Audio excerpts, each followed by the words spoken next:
অনেকে হজ করতে গিয়ে মৃত্যুর আকাঙ্ক্ষা ব্যক্ত করেন। তারা আল্লাহর কাছে দোয়া করেন আল্লাহ যেন তাদেরকে মক্কায় মৃত্যু দেন। এ ধরনের আকাঙ্ক্ষা এবং দোয়া করা কি সঙ্গত? হজে গিয়ে মৃত্যুবরণ করা কি সৌভাগ্যের? পেশাবের রাস্তা দিয়ে সামান্য কিছু বের হয় এবং সেটি গায়ে এবং কাপড়ে লেগে শুকিয়ে যায়, সেখানে ধৌত করা কি আবশ্যক? সাইফুল্লাহ শাওন আপনি লিখেছেন, শির থেকে বেঁচে থাকার উপায় কি? মোবাইলে কোরআন তেলাওয়াত শুনতে শুনতে কি তাসবিহ পড়া যাবে? মারুফ খান লিখেছেন, আমি মজা করে এক জ্যোতিষীর কাছে হাত দেখাই। জ্যোতিষীর কথা আমার মনে তৎক্ষণাৎ কিছু প্রভাব ফেলে, এতে কি আমার ঈমান চলে গেছে? ব্যবসায় বদনজর লাগলে করণীয় কি? হিংসা ও অহংকার থেকে বেঁচে থাকার উপায় কি? আমার বিয়ের বয়স ৫ বছর, আমার কোনো বাচ্চা নেই, কি আমল করলে বাচ্চা হবে? পশু জবাইয়ের পর নিস্তেজ হওয়ার আগে চামড়া খসানো বা অন্য কোনো অঙ্গ কাটা যাবে কিনা? ৪ রাকাত ফরজ সালাতে ভুলবশত ২ রাকাতে সালাম ফিরিয়ে ফেললে করণীয় কি? এমডি জাহিদুল ইসলাম লিখেছেন, গান শোনা কতটুকু হারাম? গান শুনলে কি ঈমান ভঙ্গ হবে? ইলহাম আলম আপনি লিখেছেন, মাথায় কাপড় দিয়ে রান্না না করলে নাকি শয়তান পেশাব করে, খাবারে বরকত হয় না, এ কথা কতটুকু সত্য? আহমদ জুবাইর আপনি লিখেছেন, আমি বড় কোনো সূরা পারি না, যদি মোবাইলের মাধ্যমে সূরা শুনি তাহলে কি পরিপূর্ণ সওয়াব পাওয়া যাবে? সাইফুল্লাহ শাওন আপনি লিখেছেন, হিংসা ও অহংকার থেকে বেঁচে থাকার উপায় কি?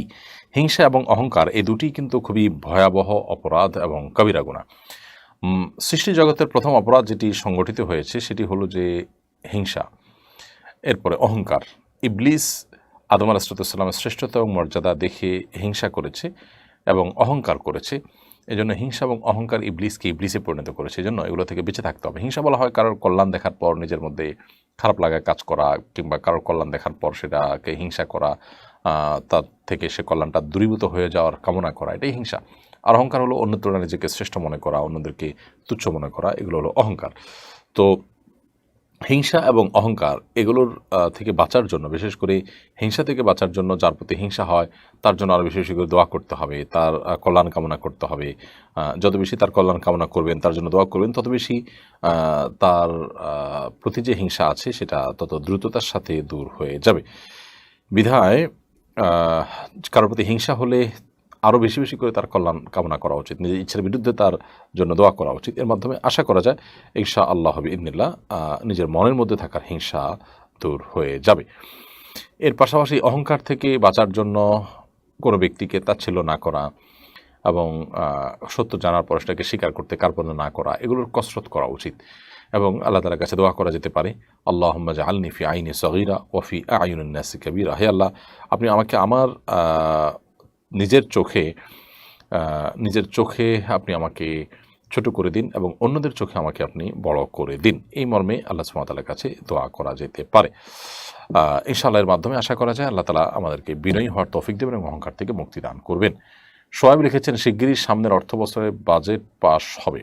একজন প্রতিনিধিত্বশীল আলেম হিসাবে কেমন বাজেট কামনা করেন? প্রায় প্রতি বছরই বাজেটকে সামনে রেখে আমরা এ ধরনের প্রশ্ন পেয়ে থাকি এবং কথা বলার চেষ্টা করি। দেখুন, আমাদের বাজেটটা সুদি ঋণ মুক্ত বাজেট হওয়া দরকার। আমাদের বাজেটটা যদি সুদি নির্ভর হয়, সুদি ঋণ নির্ভর হয় এবং সুদি ঋণের উপরে দাঁড়িয়ে থাকে বা সেটা দিয়ে আমাদের বাজেটের ঘাটতি পোষাতে হয় বা মিটিয়ে নিতে হয়, তাহলে সেক্ষেত্রে সেটা খুবই দুর্ভাগ্যজনক। বাংলাদেশের জনগণ বেশিরভাগই মুসলিম এবং তারা বেশিরভাগ মানুষই কিন্তু সুদ থেকে বাঁচার চেষ্টা করেন। এজন্য ইসলামী ব্যাংকিং যেখানে আছে সেখানে মানুষ হুমড়ি খেয়ে পড়ছে। তো জনগণ আসলে সুদি ঋণ চায় না, বিধায় দেশ পরিচালনা করতে গিয়ে সুদি ঋণের উপর যে নির্ভরতা আছে সেটি কমানোর চেষ্টা করা উচিত এবং জাতীয় বাজেটে সে বিষয়টিকে মাথা রাখা উচিত। তার জন্য ব্যয়ের খাতগুলোকে সংকোচন করা দরকার। বিশেষ করে যে সমস্ত লাক্সারিয়াস গাড়ি, অন্যান্য খরচার ব্যাপার আছে, এগুলোতে যথাসম্ভব কমিয়ে আনা উচিত এবং বড় কর্মকর্তা হলে অনেক বেশি দামি গাড়ি তার জন্য এবং তাদের বিদেশ যাত্রা ইত্যাদি যত ক্ষেত্রে খরচ কমানো যেতে পারে তার সর্বোচ্চ চেষ্টা যদি করা হয় তাহলে বিদেশি ঋণের উপরে, বিশেষ করে সুদি ঋণের উপরে নির্ভরতা অনেকখানি কমানো সম্ভব হবে।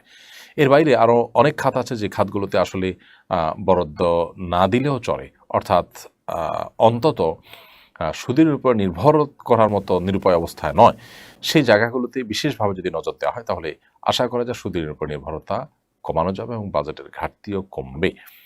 সেই সাথে দিনই চেতনা মানুষের ভিতরে জাগ্রত হওয়াটা খুবই গুরুত্বপূর্ণ এবং প্রয়োজনীয় একটি কাজ। এটি যদি না হয় তাহলে সেক্ষেত্রে সমাজ উচ্ছন্নে যাচ্ছে, আরও যাবে। সেজন্য এই খাতগুলোকে বিশেষভাবে গুরুত্ব দেওয়া উচিত বাজেট প্রণয়নের ক্ষেত্রে। গরিব এবং অভাবী মানুষদের তাদের জন্য বান্ধব হয় বা তাদের জন্য উপযোগী হয় সেরকম বাজেট আসাটাই হলো উচিত এবং কাম্য। অন্য সব কিছুর চাইতে এটিকে সবচেয়ে বেশি প্রায়োরিটি দিতে দেখা উচিত। এমনি সাব্বির রহমান লিখেছেন, পাখির খামার করে পাখি বিক্রি করে টাকা ইনকাম করা যায় আছে কিনা? অবশ্যই জায়েজ আছে, কোনো অসুবিধা নেই। পাখি লালন পালন করা, পাখির খামার করা, পাখির উৎপাদন করা, এগুলো জায়েজ কাজ। যেহেতু হালাল পাখি, গোশত খাওয়া হালাল বিধায় সেটি খামার করে গোশত বিক্রি করলেন বা পাখি বিক্রি করলেন, সেটা জায়েজ কাজই হবে, না জায়েজ কোনো কাজ হবে না। রোকেয়া জামান লিখেছেন, আমি অনেক অসুস্থ, তাই ওষুধ খেতে হয়, যার ফলে ফজরের নামাজ সুন্নত পড়তে পারলেও ফরজ পড়ার সময় শেষ বৈঠকে ঘুমের জন্য পড়তে পারি না, এজন্য কাজা নামাজ আদায় করতে হয়। আমার করণীয় কি? আমার অনেক কষ্ট লাগে এর জন্য। বোন রোকেয়া জামান, আমরা আপনার জন্য দোয়া করি, আল্লাহ রাব্বুল আলামিন আপনাকে পরিপূর্ণ শেফায়ে কামরা যারা দান করেন, আপনি পরিপূর্ণ সুস্থতা যেন নসিব করেন, আমরা সেই দোয়া রব্বে করিমের কাছে নিবেদন করছি। আর ফজর নামাজের সুন্নত আপনি পড়তে পারেন, ফরজের শেষ বৈঠকে ঘুম চলে আসে, এরকম যদি হয় তাহলে প্রয়োজনে আপনি ফরজের সুন্নত পড়ার পর একটু গ্যাপ দিয়ে তারপরে ফরজ পড়বেন। সুন্নত পড়ার পর ফজর নামাজের, এরপরে ফরজটা পড়বেন একটু গ্যাপ দিয়ে, অর্থাৎ ঘুম এসে গেলে আবার উজু করে নিয়ে আপনি এরপরে ফজর নামাজ পড়বেন। শুধুমাত্র এইটুকু অজুহাতে আসলে কাজা করার সুযোগ নেই যে আপনি সুন্নত পড়ছেন, পড়ে ফজর আপনার শেষের দিকে আপনার ঘুমিয়ে পড়েন, তাহলে একটু গ্যাপ দেন। একটু গ্যাপ দিলে তারপরে 2 রাকাত আপনি টানা পড়তে পারতেছেন, তাহলে 2 রাকাত করে আপনি একটু সময় নিয়ে তারপর আবার পড়েন নতুন করে এনার্জি নিয়ে। এবং এমনকি যদি বৈঠকে ঘুমিয়েও পড়েন, তাতে কিন্তু আপনার নামাজ ভঙ্গ হবে না, অজু ভঙ্গ হবে না, বরং ওই অবস্থায় আপনি নামাজ পড়বেন। হ্যাঁ, এত বেশি ঘুমিয়ে যদি পড়েন যে আপনি ভেঙে পড়ে যান বৈঠক থেকে, তাহলে অজু ভঙ্গ হবে, তাহলে কিন্তু আপনার অজু ভঙ্গ হবে না। তাহমিদা তানু আপনি লিখেছেন, আমার বিয়ের বয়স 5 বছর, আমার কোনো বাচ্চা নেই, কি আমল করলে বাচ্চা হবে? বোন তাহমিদা, আল্লাহ তাআলা আপনার বিয়ের ব্যবস্থা করে দিন, আমরা দোয়া করি। বিয়ের বয়স তো 5 বছর হয়েছে, কিন্তু বাচ্চা কাচ্চা নেই। আপনি আল্লাহ তাআলার কাছে সাধারণভাবে ইব্রাহিম আলাইহিস সালাম ও যাকারিয়া আলাইহিস সালামের যে দোয়া, সেটি পাঠ করবেন। রব্বি হাবলি মিনাস সলিহিন, রব্বি হাবলি মিন লাদুনকা যুররিয়াতান তাইয়্যিবাহ ইন্নাকা সামিউদ দুআ। এই জাতীয় দোয়া যেগুলো আল্লাহ তাআলার কাছে, যেগুলোর মাধ্যমে নিবেদন করে ইব্রাহিম আলাইহিস সালাম এবং আল্লাহ নবী জাকারিয়া আলাইহিস সালাম এবং ইব্রাহিম আলাইহিস সালাম তারা উভয়ে আল্লাহর কাছে সন্তান লাভ করেছেন, ঠিক একইভাবে আপনি আল্লাহ সুবহানাহু ওয়া তাআলার কাছে এই সমস্ত দোয়ার মাধ্যমে সন্তান লাভ করার জন্য চেষ্টা করতে পারেন। এর বাইরে একটা জিনিস আমাদের মাথায় রাখতে হবে যে আল্লাহ রাব্বুল আলামিন কাউকে যখন আল্লাহ রাব্বুল আলামিন সন্তান দেন না, তখন এটা তার জন্য আল্লাহর তরফ থেকে একটা পরীক্ষা। তিনি এই পরীক্ষা উত্তীর্ণ হওয়ার জন্য আপ্রাণ চেষ্টা করবেন এবং সচেষ্ট থাকবেন যে তিনি আল্লাহ সুবহানাহু ওয়া তাআলার ফয়সালাকে মেনে নেবেন। সন্তান এমনভাবে হলো যে সন্তান আসলে আমার কাঙ্ক্ষিত না বা কাম্য না, তাহলে সেটা আমাদের কারোর কাছেই সেটা ভালো লাগার কথা নয়। তো সেই জায়গা থেকে আমাদের একজন মুসলিম হিসাবে সবসময় আমাদের সচেষ্ট থাকতে হবে যে আল্লাহ সুবহানাহু ওয়া তাআলার ফয়সালা আমরা সন্তুষ্ট হব। মোহাম্মদুল হাসান আপনি লিখেছেন, পশু জবাইয়ের পর নিস্তেজ হওয়ার আগে চামড়া খসানো বা অন্য কোনো অঙ্গ কাটা যাবে কিনা? অবশ্যই যাবে না। এই জিনিসটি খুবই গর্হিত কাজ। কোরবানির সময় দেখা যায় যে পশুর রূহ পরিপূর্ণ, প্রাণ পরিপূর্ণভাবে বের হয়ে নিস্তেজ হওয়ার আগেই অনেক সময় কসাইরা তার রগ কেটে দেয়, যাতে করে আগে তাড়াতাড়ি করে প্রাণ বের হয়, এবং এই অবস্থা অনেকে চামড়া ছেলা শুরু করে দেয়, এখন নড়াচড়া রয়েছে। এটি অত্যন্ত গর্হিত কাজ। নবী করিম সাল্লাল্লাহু আলাইহি সাল্লাম বলেছেন, ইন্নাল্লাহা কাতাবাল ইহসানা আলা কুল্লি শাই। আল্লাহ তাআলা প্রত্যেকটা বস্তুর প্রতি ইহসান করাটাকে আবশ্যক করে দিয়েছেন, ফরজ করে দিয়েছেন। এমনকি তোমরা যখন কোনো পশু জবাই করবে, তখন তার ছুরি বা চাকু ভালো করে ধার দিয়ে নেবে, যাতে করে প্রয়োজন ছাড়া তাকে কষ্ট দিতে না হয়। এই জন্য আমাদের উচিত হবে যত বেশি সম্ভব পশুর কষ্ট কম হয় সেই চেষ্টা করার। বিধায় আগে থেকে, অর্থাৎ পরিপূর্ণ নিস্তেজ হওয়ার আগে থেকে আপনি চামড়া খসানো শুরু করে দিলেন, সেই কাজগুলো গর্হিত কাজ এবং গুনাহের কাজ, অন্যায় কাজ, সে কাজ করা উচিত নয়। এরপর আচিয়া খাতুন লিখেছেন, 4 রাকাত ফরজ সালাতে ভুলবশত 2 রাকাতে সালাম ফিরিয়ে ফেললে করণীয় কি? 4 রাকাত ফরজ সালাতের দ্বিতীয় রাকাতে যদি আপনি সালাম ফিরিয়ে ফেলেন, যদি মনে পড়ে যে আমি ফরজ সালাতে আছি, জোহরে আছি, আসরে আছি, কিংবা এশায় আছি, 4 রাকাত বিশিষ্ট, অথচ আমি দ্বিতীয় রাকাতকে চতুর্থ রাকাত মনে করে সালাম ফিরিয়ে ফেলেছি, বা শেষ রাকাত মনে করে সালাম ফিরিয়ে ফেলেছি, তাহলে সাথে সাথেই উঠে যেতে হবে। সালাম ফিরিয়ে ফেলেছেন, তৎক্ষণাৎ মনে পড়েছে, আপনি উঠে যাবেন, উঠে আর 2 রাকাত সালাত আদায় করে তারপরেই আপনি সেজদায় তারপরে শেষে সেজদা সাহু দিবেন। আর যদি সালাম ফিরে ফেলার পর আপনি কথাবার্তা বলা শুরু করেছেন বা উঠাউঠি হাঁটাহাঁটি করে ফেলেছেন, তারপরে মনে পড়ে, তাহলে আপনাকে ওই সালাতটি নতুন করে আদায় করতে হবে। এমডি জাহিদুল ইসলাম লিখেছেন, গান শোনা কতটুকু হারাম? গান শুনলে কি ইমান ভঙ্গ হবে? ভাই জাহিদুল ইসলাম, গান শোনা হারাম। হারাম আবার কতটুকু, অর্থাৎ হারামের মধ্যে কম বেশি হয় না, আসলে হারাম হারামই। তবে হারামের মধ্যে কিছু আছে খুব জঘন্য হারাম, আকবরুল কাবায়ের বা কবিরা গুনার ভিতরে সবচেয়ে বড় কবিরা গুনাহ, সেটা ভিন্ন বিষয়। তবে হারাম যেগুলো সেগুলো সবগুলোই নিষিদ্ধ এবং সেগুলো করলে মানুষ জাহান্নামে যাওয়ার উপযুক্ত হয়, শাস্তির উপযুক্ত হয়। তো এই জন্য গান শোনাটা সেরকম অপরাধ। নবী করিম সাল্লাল্লাহু আলাইহি ওয়াসাল্লামের বহু হাদিস রয়েছে এই প্রসঙ্গে, যে হাদিসগুলো পরিষ্কার করে আমাদেরকে নিশ্চিত করে যে গান বাদ্যযন্ত্র এগুলো মুসলমানদের জন্য জায়েজ নয়। শয়তানের সাথে এগুলোর সম্পর্ক অত্যন্ত সুনিবিড়। বিশেষ করে হেভি মেটালের যে গান হয় এবং আপনার বাদ্যযন্ত্রের ব্যবহারে যে গান হয়, আপনারা দেখবেন পৃথিবীতে যারা শয়তান পুজো করে, যারা শয়তানের পূজারী, যারা পৃথিবীর বিভিন্ন দেশে কিন্তু তারা আছে, পশ্চিমা দেশগুলোতে একটু বেশি। অতি সম্প্রতি ইরানে এরকম কিছু মানুষ গ্রেপ্তার হয়েছে এবং বিচারের মুখোমুখি হয়েছে, আপনারা জানেন। তো তাদের যে উপাসনার পদ্ধতি আপনি একটু ঘাঁটলেই দেখবেন যে তাদের উপাসনাতে কিন্তু গান বাদ্যযন্ত্র এগুলো হলো তাদের উপাসনার পদ্ধতি, অর্থাৎ এগুলোর মাধ্যমে তারা উপাসনা করে থাকে, অর্থাৎ শয়তান এর সাথে মানুষ কানেক্টেড হয়। তো মানুষের ইমানের ক্ষতি হয়, মানুষের আত্মার ক্ষতি হয়, ভেতরগত ক্ষতির মুখোমুখি হন মানুষ যখন মানুষ এই গান বাদ্যযন্ত্র এগুলোতে লিপ্ত হন। তবে এর ফলে ইমান ভঙ্গ হবে না।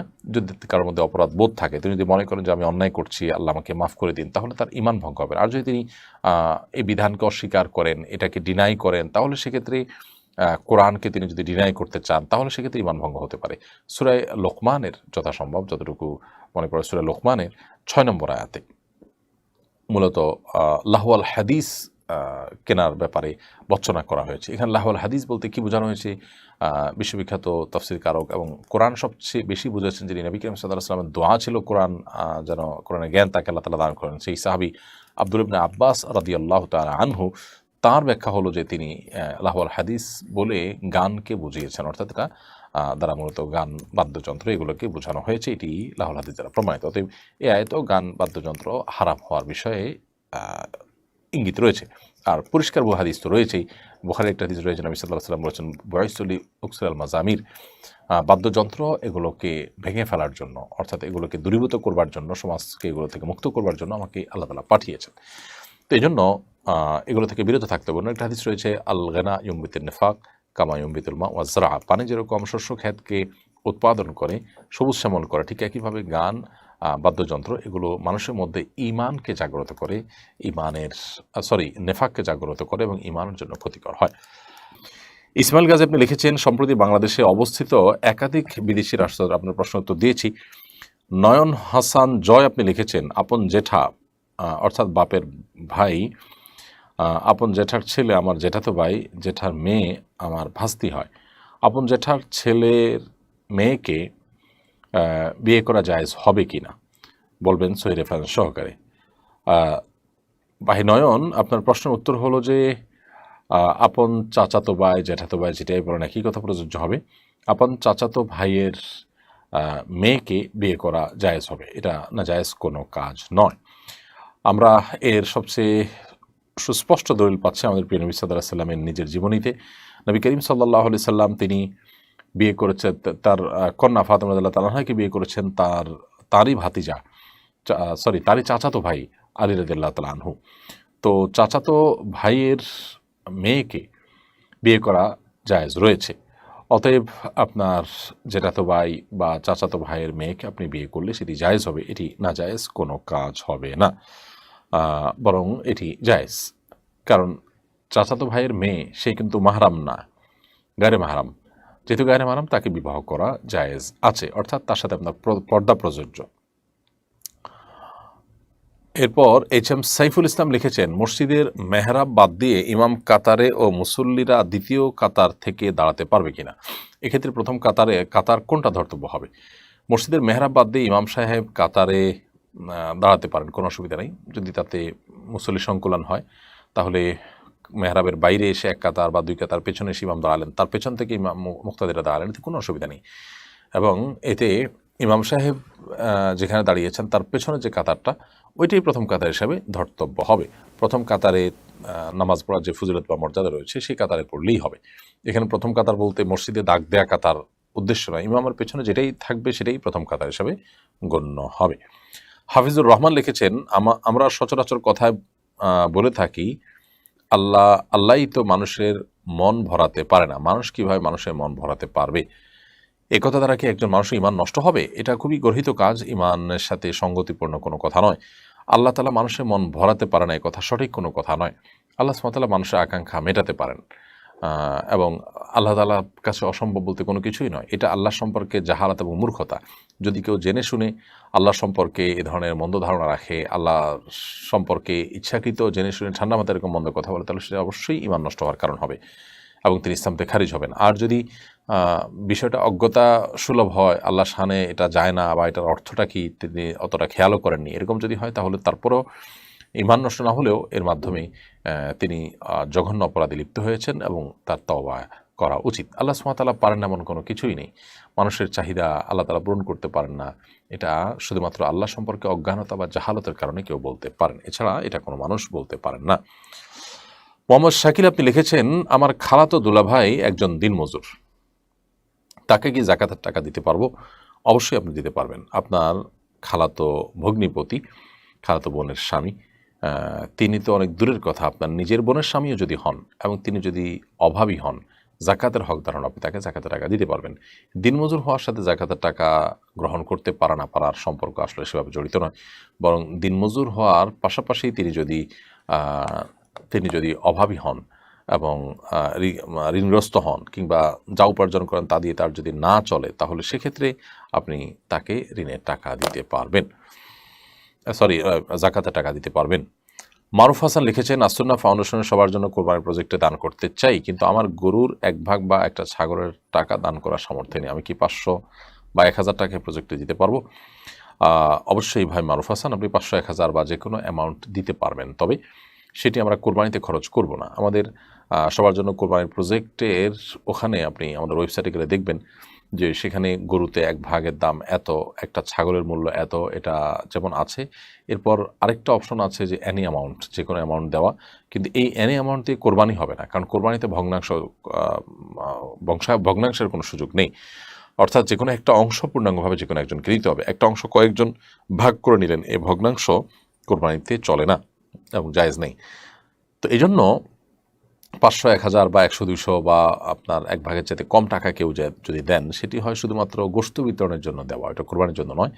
আমরা ওই টাকাগুলোকে একত্র করে পরবর্তীতে বিভিন্ন জায়গায়, বিভিন্ন সময়ে, বিভিন্ন মাদ্রাসাতে, বিভিন্ন অভাবী মানুষদের মাঝে, ঈদ উল ফিতরে বিভিন্ন সময় আমরা গরু জবাই করে গোশত বিতরণ করে থাকি। অতএব সেই খাতে আপনি এই টাকা দিতে পারবেন এবং খরচ করতে পারবেন।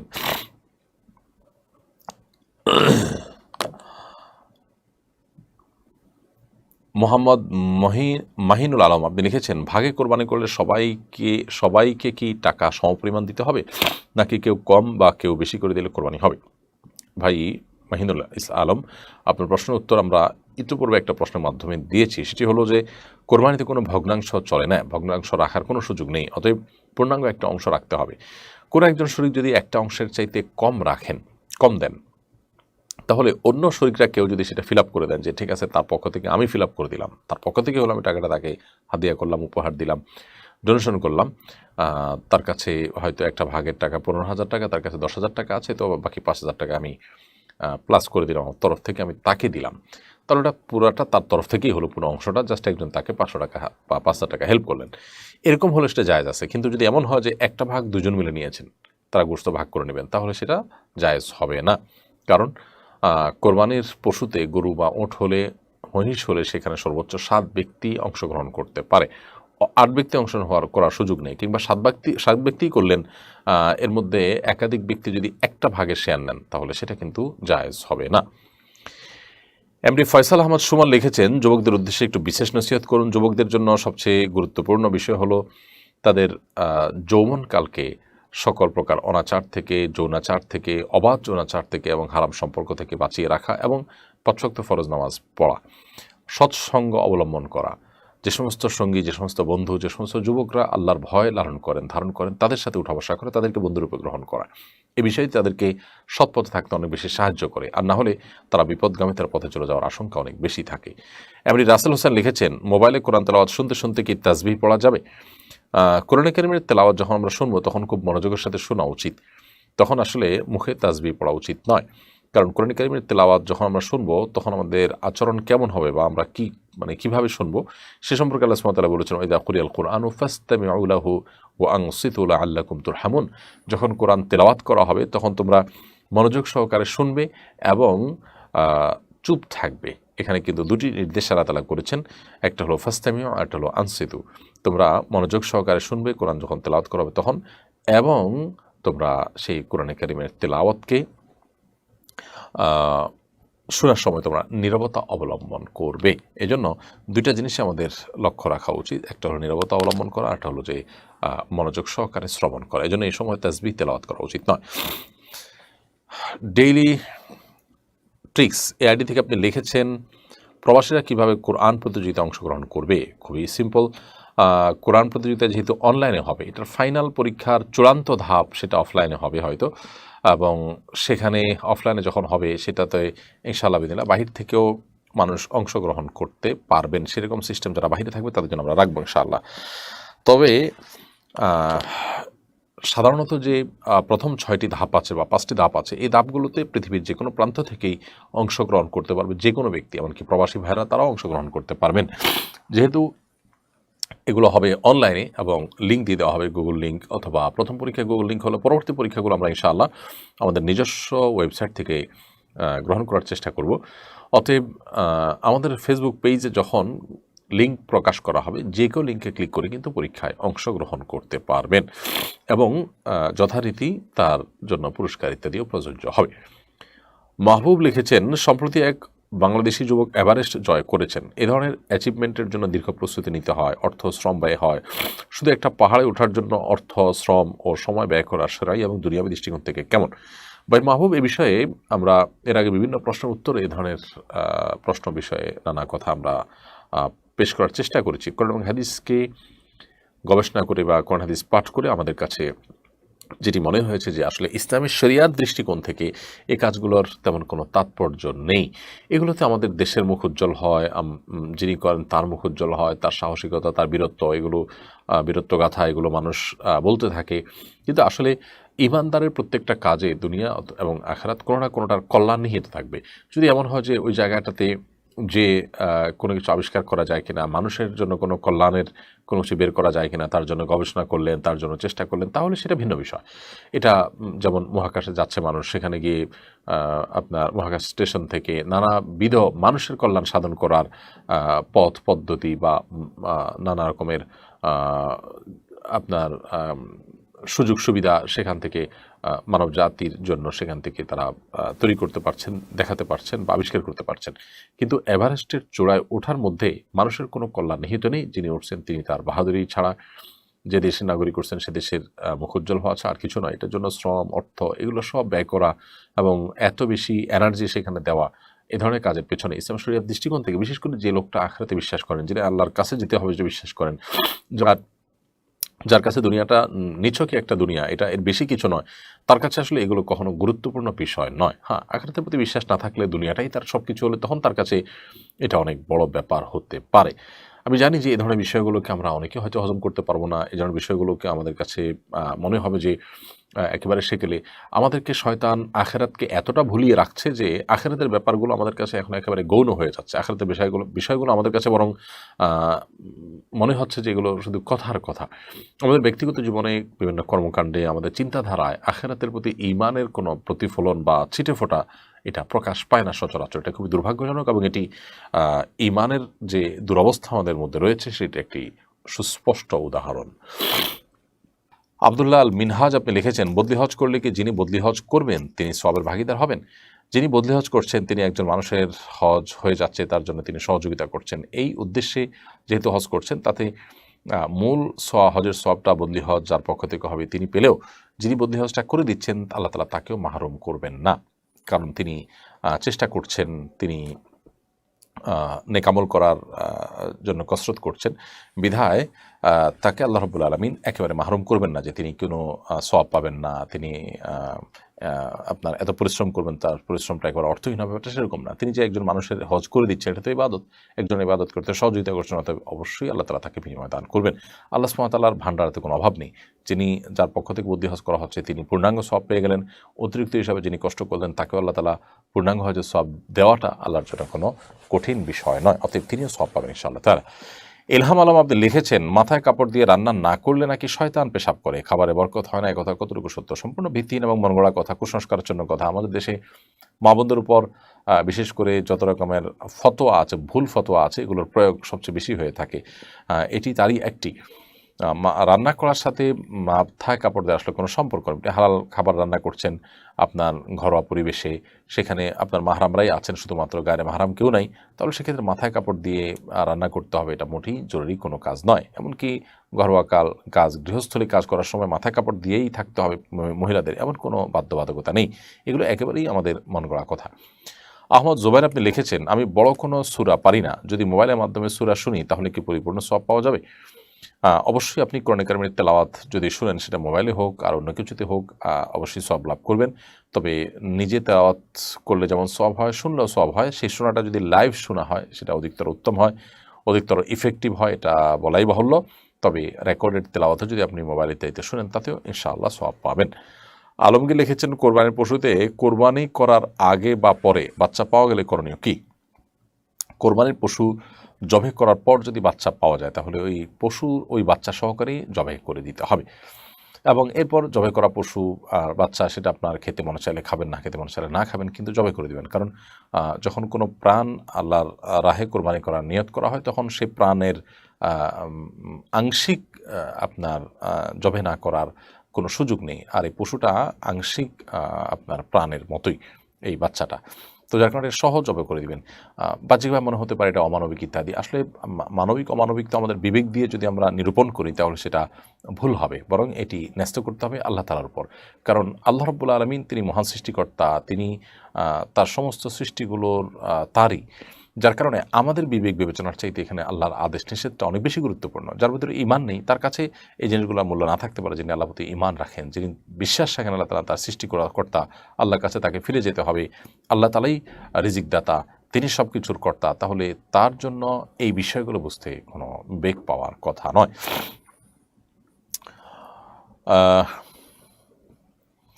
এমডি মাসুম বাদশাহ আপনি লিখেছেন, হিস্টুল মুসলিম বইয়ের সকাল সন্ধ্যার দোয়াগুলো কোন সময় পড়া উত্তম? মাগরিবের নামাজের পর নাকি মাগরিবের আগেই?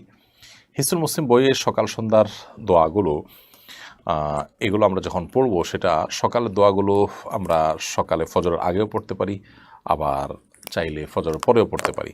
আর সন্ধ্যার দোয়াগুলো আমরা আসরের পর থেকে নিয়ে রাতের প্রথমাংশ পর্যন্ত, এশা পর্যন্ত, এশার রাতের 1/3 পর্যন্ত আমরা পড়তে পারি। তবে সন্দেহাতীতভাবে যে কোনো আমল আগে করাই উত্তম। সেই হিসাবে ফজরের নামাজের আগেই, সুবহে সাদিকের পরপরই এগুলো পড়ে ফেলা, আবার অথবা না হলে ফজর পরপর পড়ে ফেলা কমপক্ষে, আবার আসরের পর থেকে বিকেল দোয়াগুলো পড়ে ফেলা উত্তম। এরপরে আনোয়েড ড্রাইভিং বোর্ড এআইডি থেকে আপনি লিখেছেন, আমি গর্ভবতী, আমি খুব খারাপ স্বপ্ন দেখি, এতে কি আমার গর্ভের সন্তানের ক্ষতি হবে? বোন, স্বপ্ন কি দেখছেন সেটার উপর আসলে নির্ভর করবে যে আপনি কি স্বপ্ন দেখছেন, এর ব্যাখ্যা কী হতে পারে। তবে আপনি খারাপ স্বপ্ন দেখছেন দেখেই আপনার গর্ভের সন্তান ক্ষতিগ্রস্ত হবে বা ঠিক এরকম মনে করার কোনো কারণ নেই। অনেক সময় এই জাতীয় স্বপ্ন শয়তান দেখিয়ে থাকে মানুষকে শুধুমাত্র পেরেশান করবার জন্য, অর্থহীন স্বপ্ন হয়ে থাকে।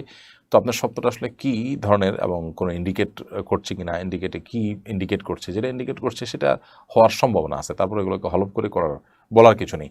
আপনি আল্লাহর কাছে পানা চাইবেন যে আল্লাহ, এই স্বপ্নের কোনো অনিষ্ট বা ক্ষতির আশঙ্কা থাকলে আপনি সেখান থেকে আমাকে রক্ষা করেন, বাস সেটুকু ইনশাআল্লাহ আপনার জন্য যথেষ্ট। এমনি শহীদ রানা লিখেছেন, মেসেঞ্জারে লিখিত কবুল বললে কি বিয়ে হবে? না, মেসেঞ্জারে কেউ প্রস্তাব পাঠালো আর একজন কবুল বললে এতে বিয়ে হবে না, বরং ফিজিক্যালি উপস্থিত থেকে প্রস্তাব এবং সম্মতি থাকতে হবে, তারপর বিয়ে সম্পাদন হবে। শাহজাহান লিখেছেন, কোরবানি গোশত বন্টনের উত্তম পদ্ধতি কি? গোশত 3 ভাগ করা কি আবশ্যক? কোরবানি গোশত বন্টন করার উত্তম পদ্ধতি হলো এটাকে 3 ভাগে ভাগ করা। এটা মুস্তাহাব বা সুন্নাহ, এটা আবশ্যক নয়, ফরজ বা ওয়াজিব নয়। যদি কেউ 3 ভাগে ভাগ না করে 2 ভাগ করেন কিংবা পুরাটুকুই রেখে দেন বা পুরোটুকুই দান করেন, তাতেও কিন্তু তার কোরবানি হয়ে যাবে। তবে উত্তম হলো 3 ভাগের 1 ভাগ নিজের জন্য রাখা, 1 ভাগ গরিব দুঃখী অসহায় অভাবী যানচাকারী ভিক্ষুক তাদেরকে দেওয়া, আরেক ভাগ আত্মীয় স্বজন অন্যদেরকে খাওয়ানো। তো 3 ভাগে ভাগ করাটা উত্তম, তবে 3 ভাগে ভাগ করাটা ফরজ কিংবা ওয়াজিব নয়।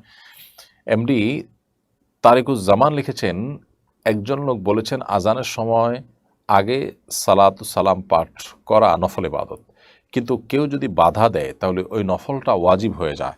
এ কথা কতটুকু সঠিক? আজানের আগে সালাত সালাম পাঠ করার কোনো নির্দেশনা আসলে কোরআন হাদিসে নেই। কেউ যদি বলে থাকেন তাকে রেফারেন্স দিতে বলবেন যে তিনি কোথায় পেয়েছেন এটি। তবে আজানের পর দুরুদ পাঠ করার বিষয়টি হাদিস দ্বারা প্রমাণিত। আমাদের দেশে কোনো কোনো অঞ্চলে আজানের আগে আসসালাতু ওয়াসসালামু আলাইকা রাসূলুল্লাহ ইত্যাদি পাঠ করা হয়ে থাকে। এখানে আবার একটা কথা বলা হচ্ছে যে কেউ যদি বাধা দেয় তাহলে নফলটা ওয়াজিব হয়ে যায়। তো এটাও আসলে ভিত্তিহীন কথা। এগুলোর কোনো ভিত্তি নেই, একেবারেই মন গড়া কথাবার্তা। কোরআন সুন্নাহর কোথাও এরকম কোনো কথা বর্ণিত হয়নি। আজিজুল হক লিখেছেন, মোবাইল আসক্তি থেকে বাঁচার উপায় কি? মোবাইল আসক্তি থেকে বাঁচার উপায় হলো এটি যদি কেউ কোনোভাবে নিয়ন্ত্রণ করতে না পারেন, প্রয়োজন তিনি বাটন ফোনে চলে যাবেন এবং একটু কষ্ট হলেও নিজের বিরুদ্ধে নিজে অপারেশন করার চেষ্টা করবেন। অর্থাৎ আপনি কোনোভাবে যখন দেখবেন যে মোবাইল থেকে বাঁচতে পারছেন না, তাহলে কমপক্ষে যেই সেটটা স্মার্টফোন আছে, এই স্মার্টফোনের সেটটা আপনি বিক্রি করে দিয়ে বা এটা কাউকে দিয়ে বা এটা থেকে বের হয়ে আসে আপনি সাধারণ বাটন ফোনে চলে যাবেন। একটু কিছু সময় কষ্ট করে যদি এটা করতে পারেন, তাহলে সেক্ষেত্রে মোবাইলের আসক্তির যে অভ্যাস হয়ে গেছে সেটা থেকে বেরিয়ে আসা অনেকখানি সম্ভবপর হয়। আবার কোনো কোনো অ্যাপস আছে যে অ্যাপসগুলোর মাধ্যমে নির্দিষ্ট সময় সোশ্যাল মিডিয়াতে ব্রাউজ করার পর সেটা বন্ধ হয়ে যাবে, এরপরে বিভিন্নভাবে সেটা খুলতে অনেক কষ্ট করতে হবে, বেগ পেতে হবে। এগুলোর মাধ্যমে কিছুটা নিয়ন্ত্রণ করা যায় এবং চাইলে সকাল দুপুর রাত 3 টাইমে নির্দিষ্ট কিছু সময় ফিক্স করে ওই সময়টাতে শুধুমাত্র মোবাইল খুলে অ্যাপ আপনি ব্রাউজ করবেন, এরপর সেখানে অটোমেটিক ওই অ্যাপসের কারণে লক হয়ে যাবে। এরকম সিস্টেম করলে কিছুটা সম্ভব হয় নিয়ন্ত্রণ করা। আবার অনেকের জন্য দেখা যায় যে মোবাইলের যে অ্যাপ সোশ্যাল মিডিয়া যে অ্যাপগুলো আছে সেগুলো ডিলিট করে ফেললে, সেগুলো সেগুলোকে আনইনস্টল করে ফেললে তার জন্য বাঁচাটা সহজ হয়। সেটাও আরেকটা পদ্ধতি। সেক্ষেত্রে সোশ্যাল মিডিয়ার কোনো কাজ থাকলে এটা কম্পিউটার ল্যাপটপ ইত্যাদিতে সারবেন, কারণ সেখানে আসলে খুব বেশি সময় নষ্ট করার সুযোগ থাকে না, মোবাইলে যতটা থাকে। তো যার যেটা সুবিধা হয় তিনি সেই পন্থা অবলম্বন করে এই আসক্তি থেকে বেরিয়ে আসার চেষ্টা করতে হবে। মাহিয়া আপনি লিখেছেন, অজু করার পর চুল দেখা গেলে কি অজু ভেঙে যাবে? অজু করার পর যদি চুল দেখা যায় তাতে অজু ভঙ্গ হবে না, কারণ আসলে অজু ভঙ্গের সাথে চুল দেখা যাওয়া না যাওয়ার কোনো সম্পর্ক নেই। অজু ভঙ্গের সাথে মূলত অপবিত্র হওয়ার সম্পর্ক রয়েছে। অর্থাৎ যদি কেউ অজু করার পর তার পবিত্রতা নষ্ট হয়, সেটা পেশাব পায়খানা করার মাধ্যমে হতে পারে কিংবা বায়ুত্যাগ করার মাধ্যমে হতে পারে, ঘুমের মাধ্যমে বায়ুত্যাগের সম্ভাবনা তৈরি হয় তার মাধ্যমে হতে পারে, রক্ত ইত্যাদি বের হওয়ার মাধ্যমে হতে পারে। কিন্তু চুল দেখা গেলে এখানে আসলে শরীরের কোনো অপবিত্র বস্তু সেখানে বের হওয়ার মতো ঘটনা ঘটে না, যার কারণে এটি অজু ভঙ্গের কোনো কারণ নয়। মা বোনদের অজু করার পর চুল দেখা গেল, মাথার কাপড় খুললো, এমনকি পোশাক আশাক পরিবর্তন করলেন, তাতেও কিন্তু অজু ভঙ্গ হবে না। রিদিতা রুমকি এই আইডি থেকে আপনি লিখেছেন, সূর্য ওঠার সময় কি কোরআন তেলাওয়াত করা যাবে? সূরা কাহাফ শুক্রবার পুরোটাই পড়তে হয় কিনা? সূর্য ওঠার সময় কোরআন কারীমের তেলাওয়াত করা যাবে। কোরআন কারীমের তেলাওয়াতের সাথে আপনার সূর্য ওঠার আসলে কোনো সম্পর্ক নেই, অর্থাৎ সূর্য ওঠার সময় কোরআন তেলাওয়াত করা যাবে না এমন কোনো কথা কিন্তু নেই। সূর্য ওঠার সময় নামাজ পড়া নিষেধ, কিন্তু তাই বলে ওই সময় কোরআন তেলাওয়াত করা নিষেধ নয়, এমনকি অন্য কোনো আমলও নিষেধ নয়, শুধুমাত্র সিজদা করা এবং নামাজ পড়া নিষেধ। আর সূরা কাহফ শুক্রবার পুরোটাই পড়তে হয়, পুরোটা পড়ার নির্দেশ নেই। হাদিসে রয়েছে যে ব্যক্তি সূরা কাহফ পড়বে শুক্রবারে, সেটি তার জন্য নূরের ভূমিকা রাখবে, কিয়ামতের ময়দানে তার জন্য নূর হয়ে আসবে। এরপরে প্রশ্ন করেছেন তাওহিদ বিন শাহিদ, আপনি লিখেছেন, একই পশু কোরবানির ক্ষেত্রে কোনো অংশীদারের উপার্জনের উৎস যদি হালাল হারামের সংমিশ্রণ থাকে, তাহলে অন্য অংশীদারের কোরবানি কবুল হবে কিনা? উত্তর হলো হয়ে যাবে। কোরবানির পশুতে একাধিক অংশীদার আছেন, কোনো একজন অংশীদারের উপার্জনের মধ্যে মিশ্র উপার্জন আছে, হালাল হারামের সংমিশ্রণ রয়েছে, তাহলে যিনি হালাল টাকায় শরিক হয়েছেন ওই একই পশুতে তার কোরবানি হয়ে যাবে। প্রথমত যার মধ্যে হালাল হারামের উপার্জনের মিশ্রণ রয়েছে তিনি তো নিশ্চিতভাবে সেখানে হারাম টাকা দিচ্ছেন, সেই বিষয়টি প্রমাণিত নয়, সন্দেহপূর্ণ শুধুমাত্র একটা সন্দেহের ভিত্তিতে একজনের ইবাদত নষ্ট হবে না। আর দ্বিতীয়ত হলো যে যিনি নিজের হালাল টাকা থেকে শরিক হয়েছেন তিনি আরেকজনের দায়ভার তার উপরে বর্তাবে না, কারণ আল্লাহ সুবহানাহু ওয়া তাআলা বলেছেন আল্লাহ তাসির ওয়াজরাতুন উযরা উখরা, একজন পাপের বোঝা বহনকারী তিনি অন্য কারোর পাপের বোঝা বহন করবেন না, অর্থাৎ যার যার পাপের বোঝা তাকেই বহন করতে হবে। রফিকুল ইসলাম লিখেছেন, আমি প্রায় সময় আমার 2 ছেলেকে নিয়ে বাসায় নামাজ পড়ি। আমার এক ছেলের বয়স 10 বছর, অন্য ছেলের 8 বছর। এতে কি জামাতে নামাজ আদায়ের সওয়াব হবে, নাকি আমাকে মসজিদে গিয়েই সালাত আদায় করা উচিত? ভাই রফিকুল ইসলাম, মসজিদে গিয়ে সালাত আদায় করা উচিত আপনার, কারণ একজন সাহাবী থেকে একটা আসর বর্ণিত হয়েছে লা সালাতা লিজারিল মসজিদে ইল্লা ফিল মসজিদ, মসজিদে যিনি প্রতিবেশী হবেন তার নামাজ হবে না মসজিদে গিয়ে নামাজ আদায় না করলে। তো এই জন্য আপনার মসজিদে গিয়ে সালাত আদায় করা উচিত এবং বাপ বেটা উভয়েরই এক্ষেত্রে আন্তরিক হওয়া উচিত যে মসজিদে গিয়ে সালাত আদায় করবেন, কারণ সমাজের অন্যান্য মানুষের সাথেই জামাত আদায় করা, সালাত আদায় করা এটাই জামাতের উদ্দেশ্য। অতএব বাসায় সালাত আদায় করাটা সে উদ্দেশ্যকে পূরণ করে না। তবে কখনো জামাত মিস হয়ে গেছে তখন একাকি না পড়ে অবশ্যই বাপ বেটা জামাতের সাথে সালাত আদায় করবেন, বা মসজিদে এত দূরে যে সেখানে যাওয়াটা দুঃসাধ্য কষ্টসাধ্য, সেক্ষেত্রে আপনি বাসায় সালাত আদায় করলেন, এটি জায়েজ হতে পারে। কিন্তু সাধারণত মসজিদে গিয়ে আমাদের জামাতের সাথে সালাত আদায় করার চেষ্টা করা উচিত। কোরবানি তো নিজ হাতে বা নিজের উপস্থিতিতে করা উত্তম। নিজ এলাকায় গরিব মিসকিন বা আত্মীয় স্বজনকে দান করা তুলনামূলকভাবে ভালো। তারপরও আপনারা সবার জন্য কোরবানি প্রজেক্টের মাধ্যমে কোরবানি করতে উদ্বুদ্ধ করছেন কেন? খুবই গুরুত্বপূর্ণ প্রশ্ন। যেহেতু নিজ হাতে কোরবানি করা উত্তম, অতএব কোনো ব্যক্তি নিজের পশু নিজে কিনে সেটিকে লালন পালন করে তার সাথে একটা মায়া তৈরি হবে, তারপর তো নিজ হাতে কোরবানি করতে পারে, সেটা ভালো হয়। আসুন্নাহ ফাউন্ডেশনের সবার জন্য কোরবানি এই প্রজেক্টটি মূলত তাদের জন্য যারা নিজের হাতে কোরবানি করতে পারছেন না, অথবা নিজে হাতে কোরবানি করলেও তিনি একটা কোরবানি করছেন নিজে হাতে, আরেকটা হয়তো অন্য কারোর মাধ্যমে করাবেন, সেরকমটি যদি করতে চান তাদের জন্য। প্রবাসে অনেকে আছেন যারা কোরবানি নিজেরটা নিজে করতে পারছেন না, এমন জায়গা থাকেন যে তাদের ওই সমস্ত জায়গায় কোরবানি চাইলেই যে কেউ যেখানে সেখানে বা যখন তখন করতে পারে না। গ্রোসারি শপের মাধ্যমে তারা গোশত কিনতে হয়, পশু কিনে আসলে গোশত কেনার সুযোগ তাদের অনেকেরই থাকে না, জবাই করার সুযোগ তাদের থাকে না। তো তাদের জন্য মূলত এই প্রজেক্টটি। এর বাইরে আমাদের যে সমস্ত ভাইয়েরা নিজেদের কোরবানি একাধিক কোরবানি করেন, একটা নিজে করলেন, আরেকটা তিনি গরিব দুঃখীদের জন্য বিভিন্ন অঞ্চলে কোরবানি করে তার গোশত বিতরণ করতে চান, তাদের পক্ষ থেকে আমরা কোরবানি অ্যারেঞ্জ করে থাকি। এর বাইরে শহরে যারা কোরবানি করছেন, কোরবানি করার পাশাপাশি তারা কোরবানির গোশত অভায় মানুষদেরকে যদি পৌঁছে দিতে চান, নিজের কোরবানি থেকে গোশত পৌঁছে দেওয়ার জন্য আমরা শহরে বিশেষ করে ঢাকায় কোরবানির গোশত কালেক্ট করার ব্যবস্থা রাখছি বিভিন্ন বুথের মাধ্যমে। সেখানে তারা অংশগ্রহণ করতে পারেন এবং তাদের গোশতগুলো আমরা প্রত্যন্ত অঞ্চলে ফ্রোজেন গাড়ির মাধ্যমে পৌঁছে দিচ্ছি। এটিও একটা সুযোগ রয়েছে আমাদের এই প্রজেক্টে অংশগ্রহণ করার। মারুফ খান লিখেছেন, আমি মজা করে এক জ্যোতিষীর কাছে হাত দেখাই। জ্যোতিষীর কথা আমার মনে তৎক্ষণাৎ কিছু প্রভাব ফেলে, এদিকে আমার ঈমান চলে গেছে।